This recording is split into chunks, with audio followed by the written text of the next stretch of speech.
Olá, GP, tudo bem? Seja muito bem-vindo a mais um programa diário do projeto. É muito bom ter você aqui hoje para trabalharmos com um tema extremamente importante. Esse tema é liderança em projetos. Como que é a importância da liderança para você hoje? Bom, seja muito bem-vindo. Quem vos fala é Sérgio Torres. Sou o único consultor em gestão de projetos que utiliza técnicas de coaching e programação neurolinguística em consultorias e treinamentos. Só para confirmar, tá tudo funcionando bem aí? Tá me escutando bem?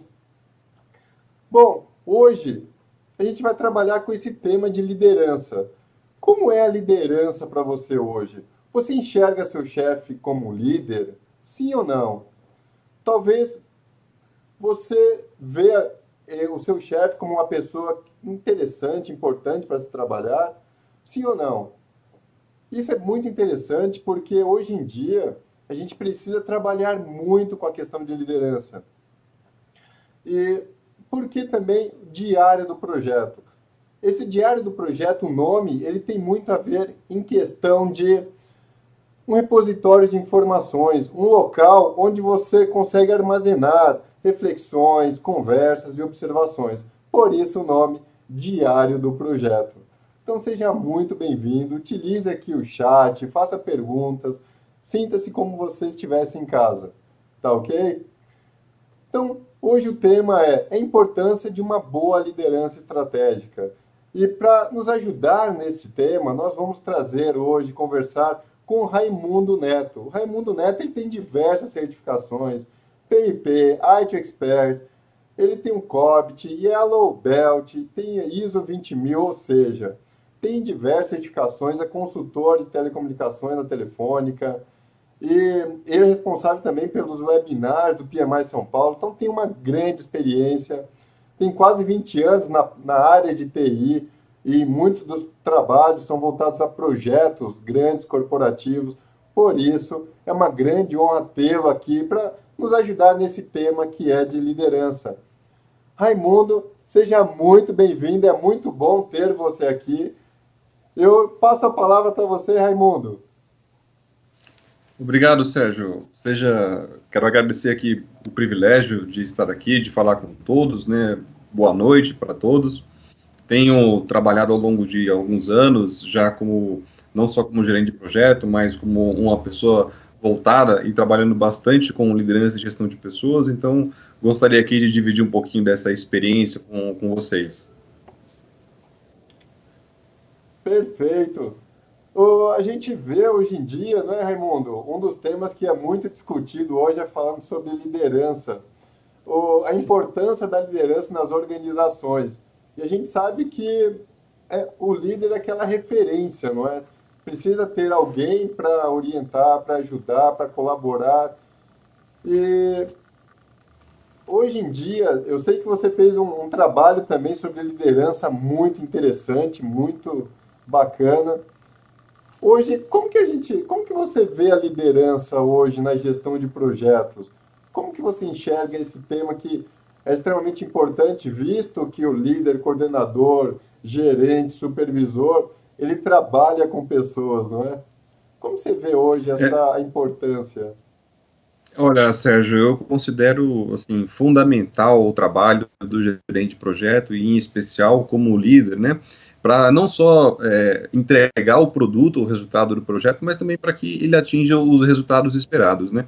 Nós temos que lembrar de que o gerente de projeto, ele efetivamente ele precisa ser um líder para conduzir o seu time e os seus liderados, que nem todos estarão dentro ali de sua gerência, para o resultado que a companhia espera. Esse relacionamento e essa comunicação precisa ser muito franca para que a equipe também não se disperse e consiga obter um engajamento e uma motivação para atingir esses resultados. E essa liderança, você precisa conhecer o teu grupo. E para que você conheça, aliás, para que você consiga influenciá-lo de forma positiva, é muito importante que você conheça o teu time. Então, se você não conhece ou não domina essas questões de liderança, você é gerente de projeto, eu recomendo bastante de que você se aprofunde um pouco do tema, porque a liderança nada mais é do que você conseguir influenciar as pessoas em prol de um objetivo comum. Então, eu acho que é super importante e temos que desmistificar um pouco esse tema aqui no dia de hoje. Perfeito. Ouvi aqui também o pessoal, Manuel também, tudo bem, perfeito. Todos estão escutando bem, coloca aqui no chat. Até uma pergunta para quem está nos assistindo. Qual é o maior desafio que você enxerga hoje na sua organização, no seu dia a dia, na sua empresa? Para você que está nos assistindo, coloca aqui no chat para que a gente tenha esse ponto de equilíbrio, para que a gente possa ter esse termômetro. E voltando também aqui ao Raimundo, o Raimundo ele tem uma grande experiência de liderança nessa questão também de desafios. E a gente sabe também daquela questão de erros, não é, Raimundo? Que os líderes, muitos profissionais da alta administração, até mesmo os gerentes de projeto, muitos têm aquela dificuldade de lidar com pessoas, têm aquela dificuldade de entender o perfil do profissional, de saber qual estilo de liderança aplicar, de ter uma certa uma flexibilidade. E muitos acabam cometendo erros sem perceber, nas melhores das intenções. E aí a gente tem aquela ideia de quais são os erros comuns, não é? Eu sei que tem vários, mas eu gostaria que você falasse assim alguns erros comuns que talvez alguns gerentes de projetos acabam tendo no dia a dia quando vai lidar com a equipe. E aí tem aquela questão de liderança, né? Quais são os erros mais comuns para um gerente que ocorrem no gerenciamento de projeto, para alguns gestores? O que você pode falar sobre isso, né? Olha, Sérgio, isso é bem interessante que você colocou, né? Como gerente de projeto, pensando no seu dia a dia, eu acho que os maiores erros que acaba acontecendo existe uma falta, talvez, de planejamento do próprio gerente de projeto, em virtude, talvez, até de como as coisas ocorrem no dia a dia, quando se é fechado um projeto. Essa falta de planejamento gera uma série de fatores, né? O tempo sempre fica curto, as entregas são sempre muito em cima. Então, e isso faz com que ele não planeje a sua comunicação. Ele precisa ter uma comunicação muito boa, não só com a sua equipe, com profissionais que inclusive podem estar em outras áreas, mas também com todos os stakeholders que estão envolvidos no projeto. E eu acho essa uma falha que tem acontecido com certa frequência. Uma outra coisa que eu também gostaria de comentar é que o gerente de projeto, como líder do seu projeto, ele precisa identificar essas partes interessadas no projeto logo de início, para que ele possa conseguir rastrear todos os requisitos com todas as áreas, para que lá na frente alguma coisa que deveria ter sido identificado não esteja faltando ali no seu projeto.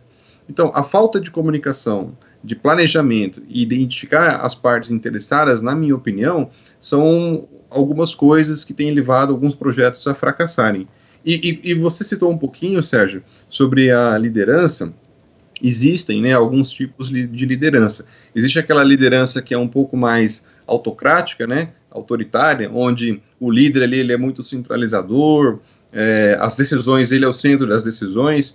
Tem que tomar um pouco cuidado, né, em cima disso, porque uma liderança dessa concede pouco espaço para que os profissionais efetivamente coloquem ali as suas contribuições. Tende, inclusive, a gerar um pouco de tensões em cima disso, né. Existe aquela liderança que é um pouco mais liberal, mas essa você também tem que tomar um pouco de cuidado, porque uma liderança um pouco mais liberal, você permite que os profissionais possam ir exercendo ali as suas atividades, mas se você não tomar um pouco de cuidado, as pessoas podem, no futuro, ter baixa produtividade, porque não necessitam prestar contas. Então, aqui tem uma palavra de cautela. E existe uma liderança democrática, onde tem um foco efetivamente tanto no líder como no liderado, ou seja, aqui o gerente de projeto, ele permite um certo espaço para a sua equipe, mas ao mesmo tempo ele dá feedback.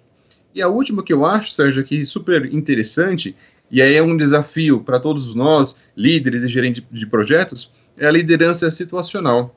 E essa é bem interessante, porque ela leva em consideração que na sua equipe há profissionais que você precisa conceder um pouco mais de espaço espaço, porque eles têm certa maturidade e competência para isso, e há certos profissionais que você precisa acompanhar um pouco mais de perto. Então, essa liderança situacional, ela diz de que, de acordo com a sua equipe, você deve colocar uma forma de liderar diferente.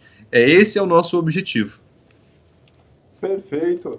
Eu gosto muito dessa liderança situacional, que tem cada situação, desde aquela questão de até coaching, como você falou, a questão afetivo, não é? Aquele que participativo, perdão, participativo. Tem um dos itens que é o laissez-faire. O laissez-faire é aquele estilo que o profissional acaba se isentando o gestor, não é? Ele se isenta da equipe, ou seja, ele se afasta da equipe. Qual é o impacto negativo? E eu sei que tem os impactos negativos e também tem os impactos positivos do laissez-faire. O laissez-faire, ele tem aquela ideia de se isentar para que surja um líder, não é? Aquela questão situacional. Ele sai do meio dele, da panela, né? Da liderança, da gestão, se afasta literalmente para que surja um novo líder. Esse é o impacto positivo, mas existem vários impactos negativos que até geração de confiança da equipe, não é? Como seria nesse caso? Quais são os impactos negativos desse estilo laissez-faire? Sérgio, esse estilo de liderança, ela tem que ser usada com cautela, né? Como você muito bem colocou, tem que saber quando utilizá-la, né? De fato, ela concede um pouco mais de liberdade ali aos seus liderados, né? E isso tem os seus efeitos positivos e negativos. Para uma equipe que realmente ela é muito eficiente e você tem uma equipe madura, ela pode contribuir para que você conceda à sua equipe autoconfiança. Às vezes você precisa dar este espaço para que o seu time possa ter confiança e maturidade também para quando for lidar com outros pares, com outros colegas, com outras áreas. E principalmente em momento de conflito, onde você permita que os teus funcionários, a tua equipe, tenha um pouco mais de não só de maturidade, mas que ela possa efetivamente tomar ali as suas próprias decisões. Esse é um lado positivo. Agora, tem que se tomar cuidado, porque quando você concede muito, se a tua equipe não tiver maturidade para isso, pode trazer um pouco de falta de confiança dos colaboradores no seu líder. Eles podem achar de que você se omite, talvez por você não conhecer o assunto, ou efetivamente não ter interesse, e isso pode não trazer um bom resultado para a equipe, né? E, eventualmente, todos nós esperamos também aprender alguma coisa do nosso líder, né? Seja no trato com os colegas, como que ele lida com as pessoas, do conhecimento que ele possui. Então, ter um líder efetivamente muito ausente não necessariamente é bom. Então, é um estilo de liderança que nós precisamos pensar efetivamente em quando utilizar. Talvez você não possa usar durante todo o tempo, ou há situações que você possa usar. Eu acho que essa é a melhor forma de usar esse estilo de liderança. Perfeito, concordo completamente com você. Se utilizar esse estilo de liderança em todos os momentos, uma boa parte do tempo, a sua equipe ela Verdade. dissolve rapidinho, não é verdade? É verdade, é verdade. Então, eu acho que o ideal aqui é você saber efetivamente quando você utilizar. Efetivamente, há profissionais, e se você tiver muitos profissionais na sua equipe que têm maturidade, né, e eles estão num processo de desenvolvimento muito bom, né, de acordo com aquilo que você está mapeando, eu acho muito interessante. Dificilmente você terá na sua equipe 100% ali dos profissionais, talvez com esse estilo. Então, pode ser usado, normalmente não se aconselha usar durante muito tempo, ou para todo mundo, porque pode dar talvez uma certa falsa impressão, eventualmente até parece que o gestor ele não é presente, o gerente de projeto ele não é presente. Então, temos que tomar um pouco de cuidado com isso. É verdade. Você comentou também, uns minutos atrás, sobre aquela questão de confiança, né? De um gestor que não transmite uma segurança, uma confiança para a sua equipe. A gente sabe que em muitos casos o profissional ele acaba, quer dizer, não diria quase 100%, mas uma boa parte, que o profissional acaba saindo da empresa pelo seu chefe. A última pesquisa que eu vi estava 86% na Você S.A. que o pessoal saía das organizações, literalmente questão de liderança superior, e traz muito problema a questão de falta de segurança, falta de confiança. É, Aí uma pergunta que eu tenho curiosidade também, eu acredito que o pessoal também tem, é a questão de como que a gente pode fazer para aumentar essa confiança do gestor, para que ele transmita isso de uma melhor forma para a equipe, para que ele possa fazer um trabalho melhor, para que ele possa trazer seguidores, não é? Como seria isso? O que Legal, você sugere? essa é uma boa pergunta, Sérgio. Bom, a falta de, essa sensação de segurança, né, essa falta de, talvez, de credibilidade por parte dos colaboradores ali no líder, ela tende um pouco a atingir o resultado esperado. Então, obviamente, isso não é bom, não é interessante, né? Então, se isso acontecer contigo, né, com você, líder de projeto, que está nos ouvindo, talvez você tenha dificuldade, talvez, de cativar e trazer ali a sua equipe e efetivamente desenvolver ali os seus profissionais, né, e principalmente manter eles focados ali na sua organização. Então, precisamos tomar um pouco de cuidado e mostrar para a nossa equipe falta de credibilidade. Isso acontece por uma série de fatores, mas eu acho que é quando você começa a olhar para a sua equipe como uma equipe com um fator humano. Então, acho que você tem que observar o teu time, conversar com eles, mas estar efetivamente preocupado no profissional mesmo, no plano de carreira que ele tem, naquilo que ele deseja fazer. Quando você se interessa pela pessoa, tudo fica mais fácil, né? Isso é uma porta para que você conheça aquele humano, aquele profissional, e isso vai te permitir que você consiga explorar ali as suas virtudes, as suas limitações e tirar o máximo de suas habilidades. Então, eu acho que não há um relacionamento verdadeiro se você não conhecer a tua equipe. Então, eu acho que esse é um ponto fundamental. E isso passa por aquele lado humano. Às vezes tem pessoas que precisam ter aquele contato físico, aquele contato visual, para que a pessoa possa efetivamente te considerar uma pessoa que realmente está interessada em você. Então, acho que isso que é importante. Perfeito. E nesses muitos casos em questão de gestão, que a gente precisa realmente, até em contratação, quando precisa contratar uma pessoa, um ponto forte é a questão de lidar com o outro, né? Como você falou, lidar com pessoas. E uma prática muito comum de um líder, na minha visão, é que o profissional ele precisa conhecer até a questão de feedback, porque um feedback mal feito, ele pode afastar o profissional da empresa, afastar o profissional do projeto, pedir o desligamento, sair para um outro projeto, atrasar literalmente, provocar uma demissão, ou seja, um feedback mal realizado pode trazer inúmeros problemas. Mas a falta do feedback também, ele traz um algo que realmente não... O profissional que trabalha no projeto, ele precisa ter um feedback para saber se o trabalho dele tá sendo feito de forma produtiva, se está sendo bem feito ou não. E eu vejo muita questão de problemas de feedback. Então, existem várias técnicas, não é? A técnica sanduíche, tem inúmeras técnicas. Mas a questão do feedback, a importância dele, como você vê a questão dessa importância de feedback, Raimundo? Olha, eu acho muito importante, viu, Sérgio?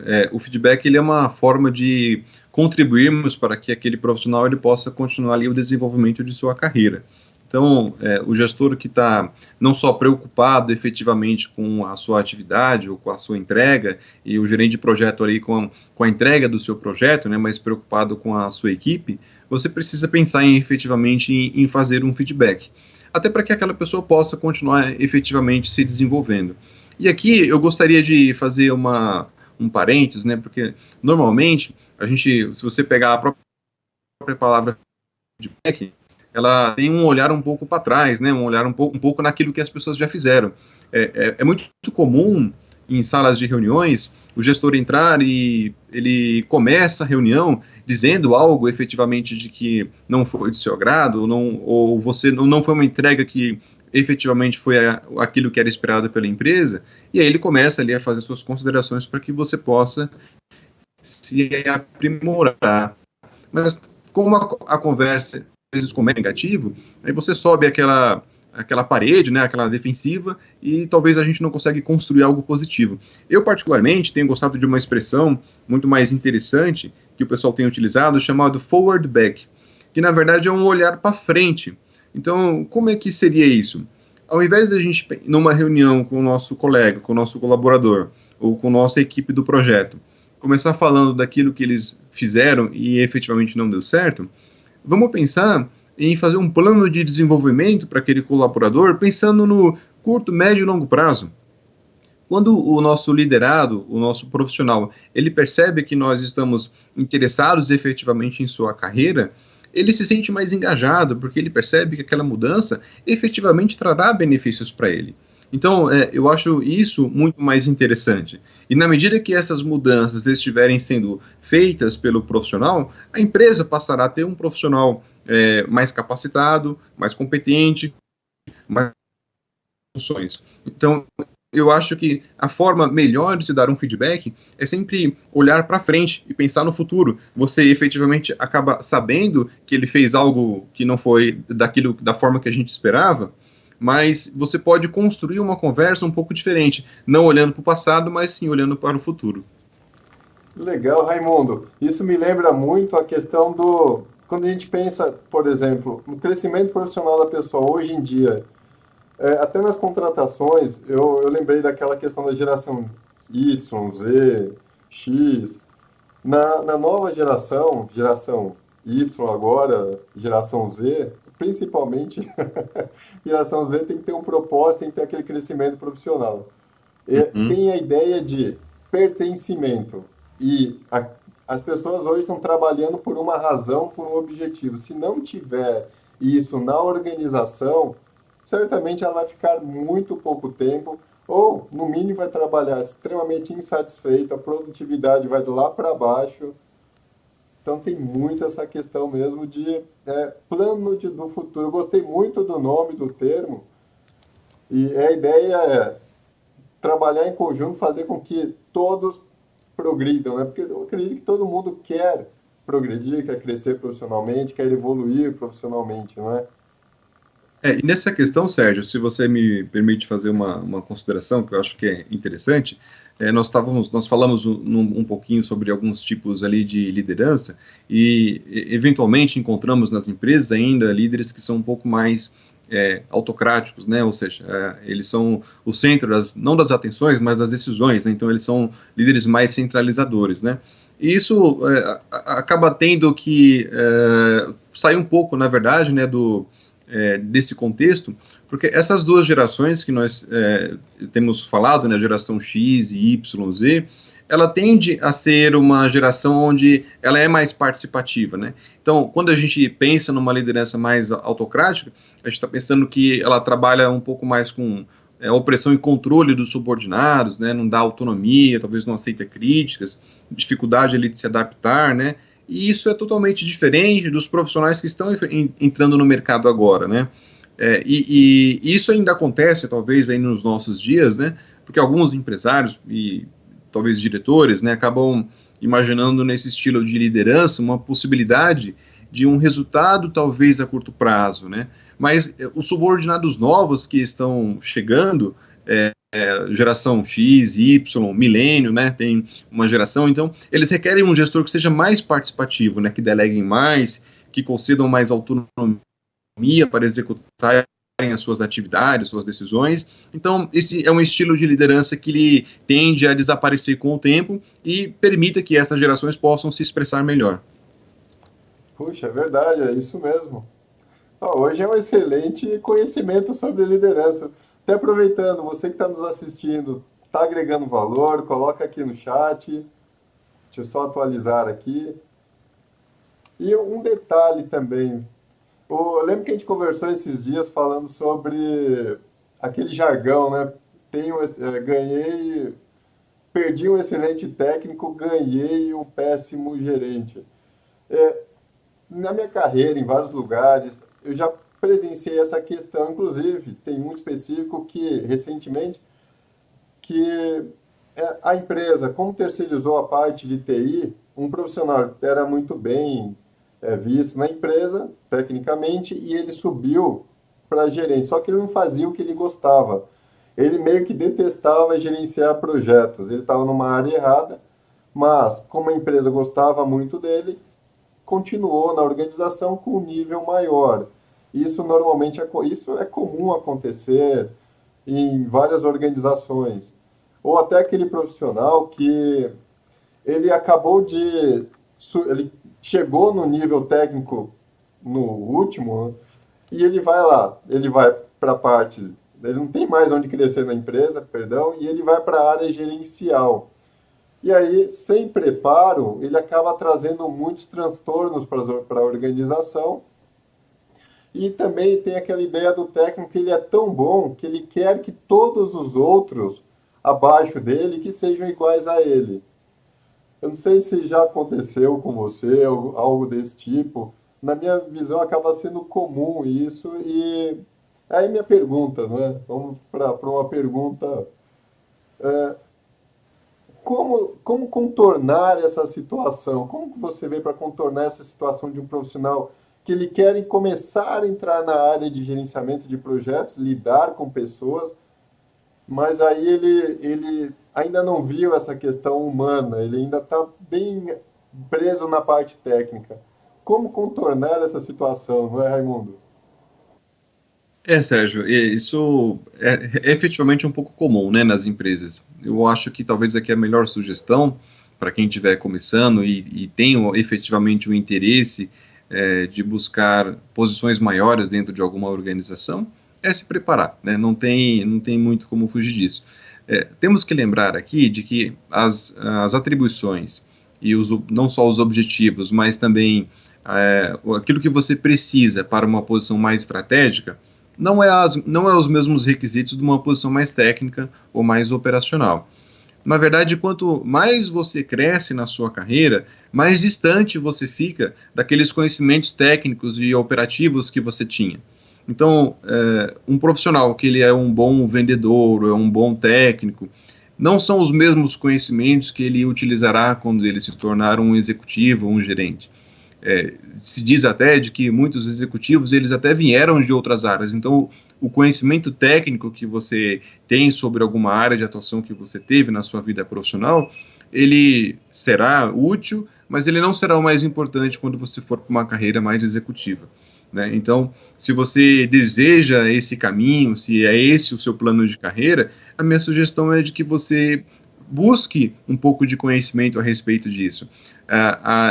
Essa parte executiva, ela envolve uma liderança que eventualmente acaba sendo talvez um pouco política, existe uma arena política de que o profissional ele acaba tendo de que lidar, então é necessário um certo conhecimento e aprofundamento para que você não sofra, né, lá na frente, né, você acabou assumindo uma posição mais estratégica e você talvez não está à altura daquela posição, né, numa empresa que você trabalha já há alguns anos. Então, eu acho que isso não é interessante, não é aquilo que todos nós gostaríamos. Então, se está no seu plano de carreira, chegar a ter esse nível mais gerencial, né, então eu acho que é interessante que você busque um pouco mais de conhecimento a respeito. Existe muito material na internet, né, existem treinamentos. Eu acho que se capacitar é importante. E é importante se capacitar até porque você irá gerenciar outros profissionais. Então é importante que você saiba como fazê-lo, né? Hoje nas organizações acontecem, né, eventualmente, de profissionais não estarem totalmente preparados para posições estratégicas ou não tiveram, talvez ali, o conhecimento ou a competência necessária para aprender como gerenciar as pessoas, quais são as técnicas que existem para isso, e o que acontece é de que há muitos profissionais sendo liderados por esse tipo de pessoa. Então, eu acho que é muito interessante que você busque esse aprimoramento, se assim você deseja. Perfeito. Eu concordo completamente com você, viu, Raimundo? Antes do profissional, não diria antes, mas na oportunidade, aquela ideia de quando o preparo encontra a oportunidade. Para fazer um bom Sim, trabalho, a gente tem aquela ideia de a gente é bom até o momento, o limite que a gente conhece. A partir do momento que a gente adquire novos conhecimentos, a partir do momento que a gente conhece novas abordagens, novos estilos, consequentemente, o nosso resultado melhora. A gente é bom até a partir daquilo que a gente conhece. Então, como você comentou, procurar literatura, informações, cursos, vídeos, ou seja, aqui a gente está trabalhando, passando esse conhecimento para o pessoal que está nos assistindo, e aí sim já começar a ter o pontapé inicial, né, Raimundo? é isso mesmo. Eu acho que tudo vai, Sérgio, daquilo que você planeja para sua carreira.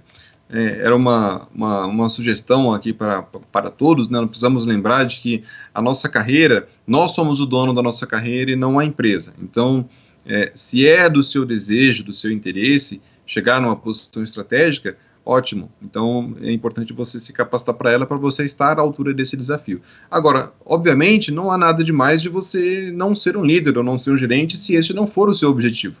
Então, o que é importante é de que você consiga atingir o objetivo que você planejou para sua carreira, para que lá na frente você não tenha nenhum tipo de frustração, né? Então, se não era um objetivo seu não ser um líder ou um gerente, não tem, para quem está aqui nos ouvindo, né? Não tem nenhum problema, né? De você ser um especialista, um profissional, talvez ali de projeto, né? Não tem nenhum problema. Desde que isso esteja ali dentro daquilo que você está planejando para sua carreira, eu acho que isso é ótimo. Perfeito, Raimundo. Tem um outro detalhe também que eu vejo, por exemplo, o, o líder, o coordenador, o gerente de projetos, ele também tem as suas necessidades, também tem os seus os pontos fortes, os pontos fracos. Como será que a equipe consegue identificar a necessidade também do líder? Porque em muitos casos a gente está falando muito do líder, mas e se a equipe, não é? É porque o, o líder talvez ele tenha alguns pontos para melhorar isso. Eu acredito que todos nós temos. Mas como a equipe pode compreender a necessidade do líder nesse caso? Olha, Sérgio, é fundamental, né, o líder nas organizações por uma série de fatores, né. Primeiro, né, a disseminação dos valores da empresa, dos seus objetivos estratégicos, né, então a empresa acaba colocando profissionais para que possam conseguir atingir bons resultados e os resultados que são esperados pela organização. E é importante que nós passamos a compreender isso, né, porque às vezes nós vemos ali o líder, né, o gerente de projeto, o seu executivo, né, talvez a gente não entenda, talvez o motivo de algumas das suas decisões, mas nós temos que lembrar de que eles respondem por uma parte importante ali dentro da organização, de que eles têm ali, obviamente, as suas entregas, né, os seus objetivos, né, deles e da empresa, então a gente precisa primeiro compreender isso. O segundo é o líder ele precisa continuar a manutenção do negócio da empresa. Então, nós temos várias empresas, vários diretores, vários líderes, e eles têm que manter não só o negócio, mas também as suas atividades, a nossa atividade, porque quando o líder ele mantém ali a sua área, ele acaba mantendo também a nossa empregabilidade e o produto da empresa. Então, primeiro, eu acho que precisamos entender esse papel do líder. Não entender para que a gente possa facilitar também o trabalho dele. E reconhecer isso é importante, porque tem líderes que conseguem se destacar pelas habilidades que eles têm e influenciar as pessoas, inclusive até a sociedade. Saindo um pouco, talvez, aqui do ambiente um pouco mais corporativo, né? Citamos ali, talvez, o caso do Nelson Mandela, ele tinha ali um ideal e ele não era uma pessoa de que ele tinha, talvez, o poder sobre as pessoas, o poder efetivamente sobre as pessoas, mas o ideal dele permeava as pessoas. Então, os bons líderes, eles conseguem fazer com que o seu ideal seja absorvido ali pelos seus profissionais. Então, eu acho que do lado do líder, ele precisa disso. E nós, como liderados, precisamos não só entender o papel dele, para apoiá-lo, e na medida que nós vamos apoiar o nosso líder, nós também crescemos, porque eles percebem que nós estamos ali juntos para um objetivo comum, para entregar um resultado comum para a empresa. E nessa jornada, o líder se desenvolve, nós nos desenvolvemos, se também esse for o nosso objetivo. Então, acho que esse compreendimento sobre o papel do líder nós precisamos ter, e desmistificar um pouco, né, de que talvez ele esteja ali só para solicitar ou demandar trabalho para nós, né? Então precisamos reconhecer quais são ali as suas atribuições, ele tem as suas responsabilidades, não são fáceis, né? Nós imaginamos que não são fáceis, mas isso eu acho que é importante, e na medida que a gente conseguir fazer isso, eu acho que nós vamos ajudá-lo a entregar este resultado e entender de que esse resultado lá na frente nós poderemos fazer parte dele também. Perfeito, Raimundo.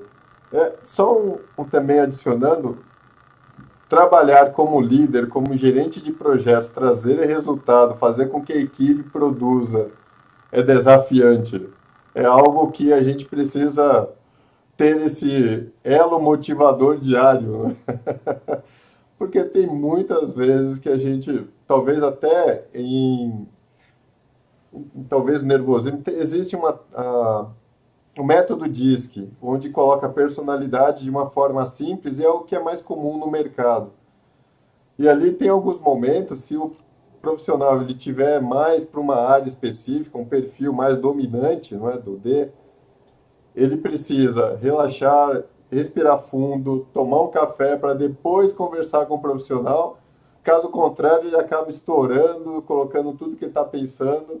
E tem perfis que precisa se adequar ao local, ao momento, né? Isso é verdade. Eu gostaria aqui, Sérgio, de colocar, né, para os nossos colegas que estão nos ouvindo, essa questão da liderança, né, ela não só a liderança na gerência de projetos, mas uma liderança mesmo mais executiva.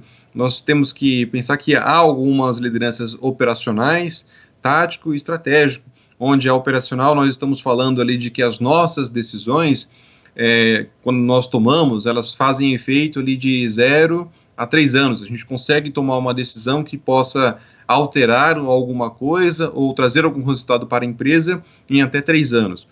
Uma gerência, uma liderança mais tática, aí nós estamos falando de 3 a 10 anos.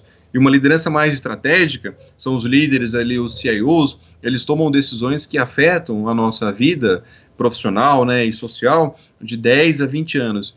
E normalmente nós percebemos que estamos trabalhando como um líder efetivamente quando nós estamos ali trafegando na arena política, né, da empresa. Então, eu acho que isso é um conceito interessante. E uma outra coisa que eu gostaria de colocar aqui para os nossos colegas, né, antigamente nós trabalhávamos muito com o conceito de a pessoa saía de uma boa universidade e ela tinha um bom conhecimento, então a pessoa era uma pessoa que tinha competência, né? Com o tempo, foi se trabalhando um conceito um pouco mais elaborado, né? Talvez alguns colegas já ouviram a expressão CHA, né? Que é C, H e A, de conhecimento, habilidade e atitude. Então você pode ter o conhecimento, conhecer aquela atividade, mas você pode não ter habilidade para fazê-lo. Você pode ter a habilidade, ou seja, você sabe fazer, mas você não tem atitude. Você, efetivamente, quando acontece alguma coisa que precisa do teu conhecimento da habilidade e da sua habilidade, você não faz. Então, o que as organizações hoje buscam são pessoas que têm conhecimento, habilidade e atitude, que seria a competência. Isso tudo faz com que você tenha ou que você seja uma pessoa competente. Aqui a gente coloca um exemplo bem simples, né? Então, a pessoa que talvez acha que fala inglês. Então, a pessoa às vezes tem um conhecimento, mas a pessoa não tem habilidade. Mas a pessoa às vezes tem o conhecimento e a habilidade, ela sabe falar, mas quando surge a necessidade, ela não fala. Então, não basta ter um ou outro. Então, a competência, a pessoa, ela vai ser uma pessoa competente em inglês quando ela tiver o conhecimento, a habilidade e a atitude. E somado a este conhecimento, eu queria colocar aqui, deixar para os colegas, um conhecimento de complexibilidade. Você acaba crescendo dentro da sua organização, você precisa ter a competência. Mas, na medida de que você vai tratando temas cada vez mais complexos, você vai ascendendo ali na sua carreira. Para você ver como isso é interessante, vou citar aqui dois exemplos, né? Você pode ser um gerente de finanças numa empresa nacional e você tem ali a sua responsabilidade, o seu rol de atividades. E vamos pensar nessa mesma função, mas numa empresa internacional. O mesmo gerente de finanças, agora numa empresa internacional. Então, a função é a mesma, mas a complexibilidade dos temas que ele trata são diferentes. Então, esse é um tema importante na medida de que você vai ascendendo na sua carreira. Então, você tem as suas competências, mas na medida de que você vai tratando temas mais complexos, você vai ali ascendendo ali na sua carreira. Perfeito, Raimundo. Você deu uma aula agora, gostei de ver, viu? Aproveitando, você dá aula Legal, também, um tema bem Raimundo? interessante. Você costuma... Ainda não, Sérgio. Eu, mais para frente, tô fazendo alguns treinamentos antes e vou ingressar em breve num mestrado, efetivamente para que eu possa dar aula lá na frente, mas ainda não, Sérgio. É um objetivo. Perfeito, então você já está indo no lugar certo, viu? Tá muito bem. Que legal. E E aí, uma outra coisa, aproveitando aqui o tempinho, eu sei que a gente tem um tempo curto, né? Duas coisas que eu gostaria dois conceitos que eu gostaria de deixar para os colegas, talvez a gente acaba pesquisando um pouco, né, mais tarde, são dois. As organizações, elas precisam, né, é importante para os líderes, e isso ajuda muito, de que a empresa tenha um processo de avaliação de pessoas, né? Então, não dá para se pensar em liderança sem que haja um processo contínuo e efetivo para avaliação de pessoas. E nesse processo, ele precisa avaliar não só a nossa competência, ou seja, aquilo que nós acabamos de dizer, mas também com as nossas entregas. Não basta a pessoa ser competente, como falamos, mas ela também não trazer um resultado para a empresa, né? Então, sobre isso, o que eu gostaria de dizer, assim, existem as metas, né, que a empresa sempre passa, né, muitos profissionais e gerentes de projeto têm metas, né, mas as metas corporativas são importantes, mas é importante também que a empresa trabalhe com metas pessoais, visando ali o desenvolvimento do profissional. Para isso, o processo contínuo de avaliação é importante. E, para finalizar essa questão, quando a empresa trabalha um processo de avaliação de pessoas, fica mais fácil trabalhar no futuro um processo de sucessão. Então, algumas empresas já estão trabalhando com comitês de sucessão. E aí você usa estes subsídios para identificar quais são os profissionais dentro da sua empresa que podem suceder pessoas chaves. Então, às vezes você trabalha por exemplo, numa mineradora, e às vezes numa posição mais estratégica é difícil de encontrar profissionais com aqueles conhecimentos. Então você acaba desenvolvendo dentro da organização e trabalhando esse mapa sucessório para saber quem são os profissionais e quando eles estarão prontos para assumir essas posições estratégicas, visando que a empresa não tenha nenhum tipo de dificuldade lá na frente de se manter com a saída ou não de algum outro profissional que era estratégico. perfeito, Raimundo. Raimundo, você está dando uma aula aqui para a gente, estou aprendendo bastante também, viu, sobre liderança, alguns tópicos que você falou ali que eu não pensava, não tinha uma ideia formada ainda. Legal. Raimundo, a gente então. E Oi, pode falar? pode falar, Sérgio. Não, não, pode Não, complementar. é assim, e, e um outro tema aqui que eu acho que seria muito interessante, inclusive para nós que somos gerentes de projeto e talvez pensamos um pouco sobre isso, né? Não sei se nós já ouvimos a expressão de pacto psicológico, né?